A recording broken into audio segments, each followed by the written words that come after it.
nobody else but you. You caught my eye, and I've got a feeling I'm falling.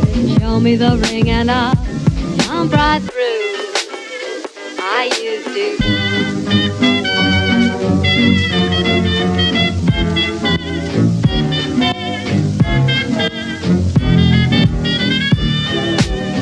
I'm flying high, but I've got a feeling I'm falling for nobody else but you. Right, explorers, we have made it to Rotherham's abandoned football ground, Millmoor Football Ground. And I'm a huge football fan as well, so it's great to come here and, like, I don't know. The weird thing is the pitch is in an amazing condition as well. So guys, this place went abandoned in 2008. When their crowd started getting bigger, they decided to move out of this stadium and move into a bigger one. Now this place holds 8,300 fans, which isn't a lot of fans, to be honest with you. And I think that is the reason why they have moved to a bigger ground now. So we're going to explore this place and we're going to take you guys with us. So right, explorers, I didn't know this and Nathan actually just pointed out, which I feel a little bit silly. Rotherham's stadium that they're currently using at the moment is literally just in the background there, look.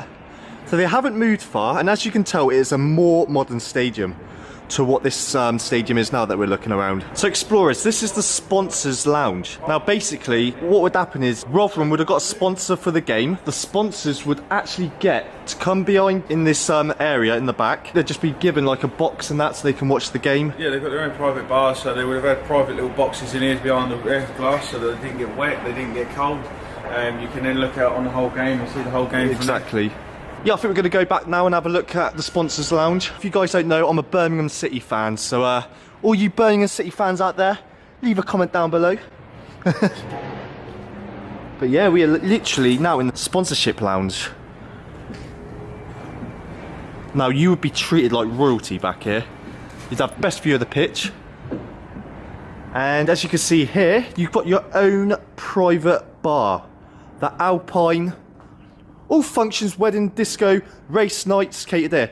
Yeah, also guys, if you didn't know, this football ground was also used as a greyhound racing track as well. Which is pretty interesting. But yeah, guys, I'm going to show you the view that the sponsors would have got out onto the pitch. And as you can see, you've probably got one of the best views in the stadium. But me personally, I would want to be out with the crowd, sat down, and soak up all the atmosphere. Yeah. The director's lounge over there as well. So we haven't got just one bar back here in the sponsorship lounge. We've actually got two. And as you can see,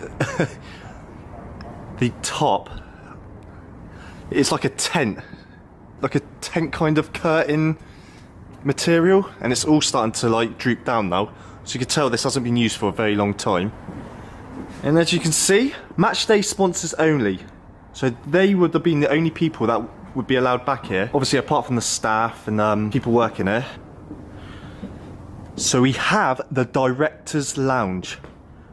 Now this area would have been for the high profile, like owners of the football club. Either the owners of the football club or the owners of the sponsorship company that sponsored the match. I'm not sure if it was the directors of the football team or the directors of the sponsorship that were sponsoring the game. And then we've got toilets out here as well.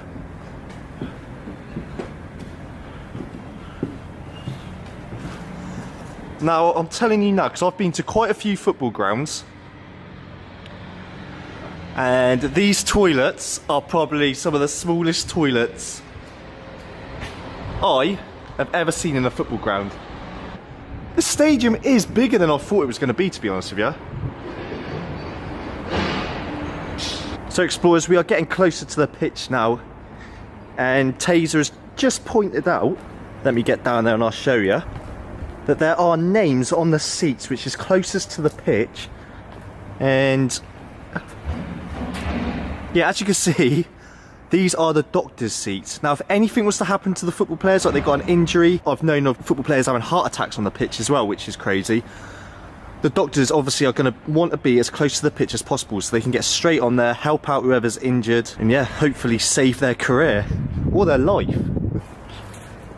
So So explorers, we are now under the main stand of the old Rotherham Football Club. Now this is where the players, obviously there isn't much to see now because a lot of the rooms have been taken down.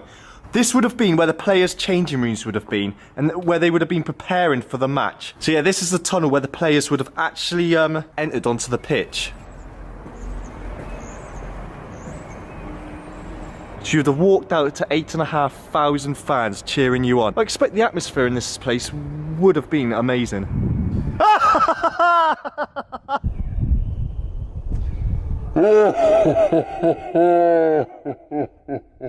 I actually thought he tripped then. That was funny. So we have now made it onto the pitch and we are now coming up to the dugouts where the home and away managing staff would have watched the game from, which I think is cool. I can't believe how well this stadium has been preserved. So here we have the away dugout.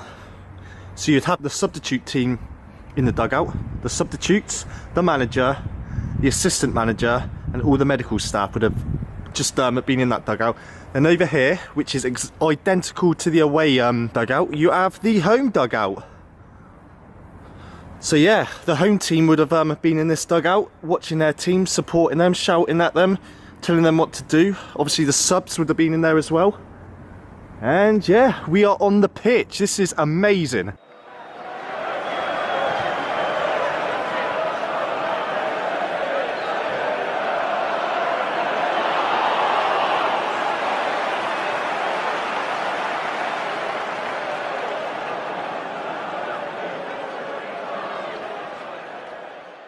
Yeah guys, I'm going to explore a little bit more of this place.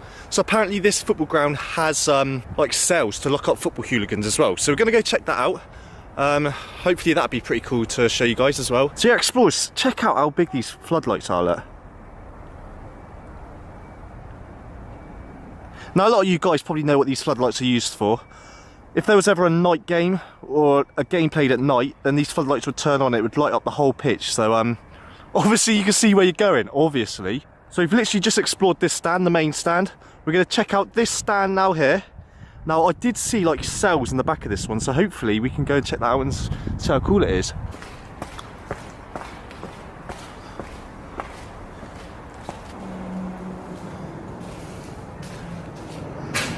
Now explorers, this is the turnstiles. Now this is where all the fans would have like paid for their ticket and got into the stadium. Now there would have been somebody behind there, literally handing out the tickets, and they would activate this like barrier so you can literally just walk through. Now I guess a lot of you people have been to football stadiums before and like stadiums in America, so you'd obviously know what all this would have been used for. Yeah, so you'd walk through here, the fans would walk through here. They would be given a seat number as well.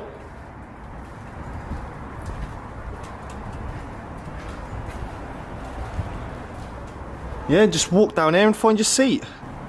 There we have the gentlemen's toilets as well. Let's go and check this out. Now I've been to a lot of football grounds, like I said before, and the toilets in football grounds are sometimes absolutely disgusting. These ones don't look too bad, to be honest with you. I think the worst stadium that I ever went to for their toilets was Portsmouth's football ground, where you literally just pissed on the floor and it went into just literally went down into like a hole. It was disgusting. And then you have the ladies' toilets.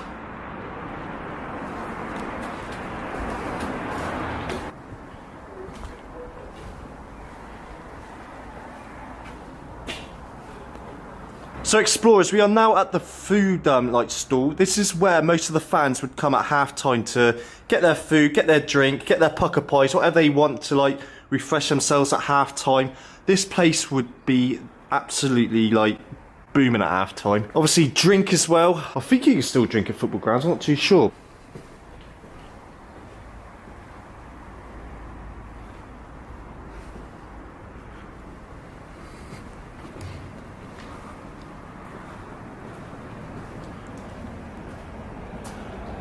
Now these little stands here, I'm guessing you would get your match day programs from. Now match day program is basically like a magazine that you'd get before the game, and it would give you all the information on the teams, all information on the club, like the news, latest news and everything. Right explorers, so we are in the away stand now, which is dead opposite to the home main stand. And we're going to check it out, and the facilities in the away end are not as good as the home end. Like the toilets, I'm going to show you the toilets to the away end in a minute, and then you can compare them to the home supporters' toilets. It's pretty grim, I'm not going to lie. So just like most football stadiums and most stadiums around the world, each seat is numbered. So you'll be given a ticket, and on that ticket would be a seat number for you and your family if you're coming with a lot of people, like your family and that. And another bit of information for you explorers, this stadium was voted one of the worst stadiums in the UK. Well, I'm quickly going to run up and show you explorers the away refreshment area. And again, you can compare this to the home refreshment area. It's just a little hut. That is all you've got. So it is pretty nasty, guys. If you've ever been to a football ground, this is what divides you from the away fans or the home fans. So you could imagine sitting in these seats here, right next to the divider to where the home fans are sitting. You would be getting a lot of abuse over the other side of that fence. Guys, we're going to show you exactly what would have happened here. In this divider here would separate you from the home fans. Here we have one of the home fans here, which is going to show us exactly how it's. I'm here to watch a football match, all right? Give it to you. You know what? After the game, mate. After the game, we'll meet outside, all right? Right now on the yeah? pitch. Yeah? Now on the pitch. Come on in. Let's have a go. You think you're hard enough? Let's have a go. Come on, son. Come on in. Come on in. Nathan, do you want to be a streaker? Hey, we wouldn't have to blur much out because there's not much to blur out. Just put a little smiley face over it. Alright, so explorers, we are at the first aid area of the football ground now. Now obviously if there's a major injury to a football player, they'd be taken back here on stretcher. And you've actually got a St. John's ambulance area here, first aid centre. So obviously they'll be on stretcher, they'll be taken back here into the first aid centre. Now it would be amazing if the beds are still in here. No, they're not. But you can work out for yourself, guys. I'm guessing, and I think it's a pretty good guess, that there would be a bed here. And the injured player would have been put onto that bed and they would be properly assessed. And if they think it's worth going to the hospital, I'm guessing there would be an ambulance outside this medical centre, parked up behind there. And the ambulance would go straight out through that gate and straight to the hospital. We are behind one of the away stands now, and if we are correct of what we have seen of this stadium, we're pretty sure that there's like holding cells behind there, aren't we? Yeah. So yeah, we're just going to check out the holding cells now, guys. So if you've been a naughty football hooligan and you're causing some trouble, you'd be taken behind there somewhere. We're not 100% sure where about these holding cells actually are. Oh, here we go, look. Oh, sweet. So yeah, we got a little snack area here, and you've got your menus. So you can get yourself a steak and kidney pie, £2.20, potato and meat pie for £2.20. And yeah, this is pretty cool. So this is the first snack bar in this stadium that we've actually seen a menu on top of. We still have some maintenance machinery here. This machine here would have been used to put the white lines onto the football pitches. So yeah, they'd run around with that and line up the stadium, which is cool. And over here we have a lawnmower as well. So I don't know how, it makes you wonder how long it's been since this lawnmower was actually used. But looking at the pitch, it is still in good condition, so I'm pretty sure people still do come back here. We've come to the section of the stadium now, which would have been patrolled by the police. As you can see up here, it says South Yorkshire Police Justice with courage. Police would be in this watchtower watching over the football fans, seeing who is causing trouble or who is just about to cause trouble. And obviously you'd be taken back here by the police. And I'm pretty sure behind it is some holding cells that would actually put people that are causing trouble. Now Taser has just pointed something out. Yeah, Taser, what have you just pointed out, mate? It was Steph that pointed it out. Oh, yeah. Steph has just pointed out. What have you? There's a switch under the on, a little red light. Yeah. And if it's camera, do not switch off. Where? Underneath the table. Now this, oh my days.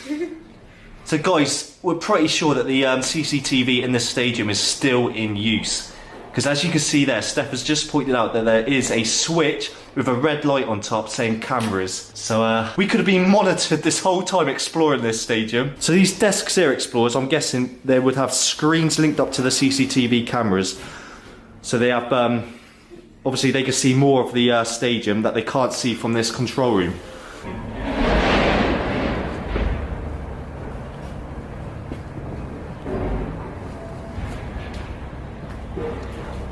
Police detention rooms. So explorers, we have found the detention rooms now. Now this is where the police would take people that are causing trouble in this stadium and hold them. Electric all along this whole entire. Yeah, so explorers, this is the holding cells back here.